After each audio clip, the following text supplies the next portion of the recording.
Welcome to European Parliamentary Research Service podcast on how digital technology has made confinement a little more bearable. The coronavirus pandemic forced most of the world's population into lockdown. But thanks to digital technologies, we were mostly able to keep on working, studying, shopping and chatting with our loved ones without leaving our homes. But the crisis has also highlighted some painful truths about our digital world. Want to know more? Stay with us. To many of us, the confinement has been like a crash course in digital skills. We've had to learn because there was no other way. So today, words like Zoom, Teams, WebEx or House Party have become common language. This is indeed the first pandemic in history in which digital technologies have been used on a massive scale to keep people connected while in isolation, allowing them to telework, follow online courses, shop online or consult health professionals from home. Needless to say, all these activities have generated an unprecedented surge in traffic on telecoms networks, with some operators experiencing as much as 60% increase in internet traffic.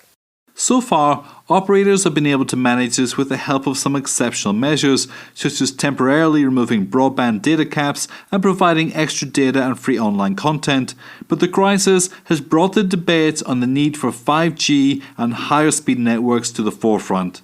But before we go into that, let's have a look at everything we have already managed to do online during these past months with the current infrastructure. Let's start with teleworking. With governments and companies imposing mandatory teleworking in order to contain the spread of the virus, video conferencing apps have experienced a record growth with 62 million downloads in March worldwide. Take Zoom as an example. The video conferencing service went from 10 million users in December 2019 to 300 million daily users in May 2020. But teleworking doesn't come without its difficulties, as not everyone has access to high-speed internet or even a computer to work from home. Indeed, and even assuming you have all that, it's not easy to work efficiently when you have to juggle that with housework and play cook or teacher, as many have been forced to do. With most schools in Europe and across the world closed due to the coronavirus, parents, teachers and schools have had to rely on their best digital knowledge and capabilities to help their children continue with their education.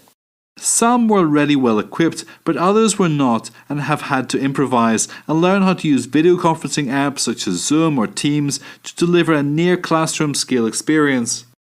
However, as with teleworking, the coronavirus confinement has also exposed the digital divide at schools and within the population, with children from disadvantaged families experiencing more problems to pursue their studies than those from well-educated ones.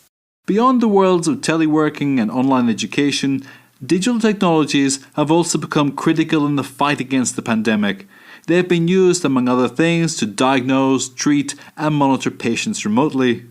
So it shouldn't come as a surprise that the global telehealth market is expected to double its growth after COVID-19. And yet many countries on the losing end of the digital divide cannot benefit from the advantages offered by medical treatment and health prevention delivered digitally. Digital technologies have also allowed us to keep in touch with family and friends, follow music, yoga or cooking classes online, or organise virtual house parties or work drinks. And that's why social media platforms such as Facebook or WhatsApp are booming.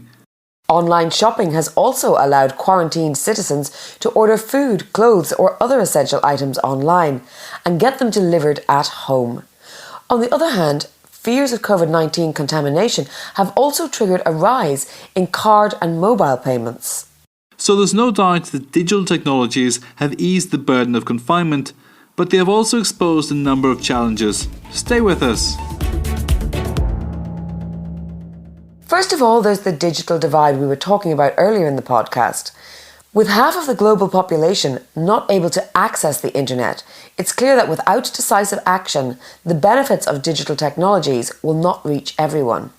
The crisis has also highlighted the need to launch the transition to 5G, but the need to delay some of the spectrum auctions combined with the false claims linking 5G rollout to the spread of the virus may hamper this transition. The pandemic has also seen a rise in cybersecurity incidents, with cyber criminals targeting critical infrastructures such as hospitals and even remote workers.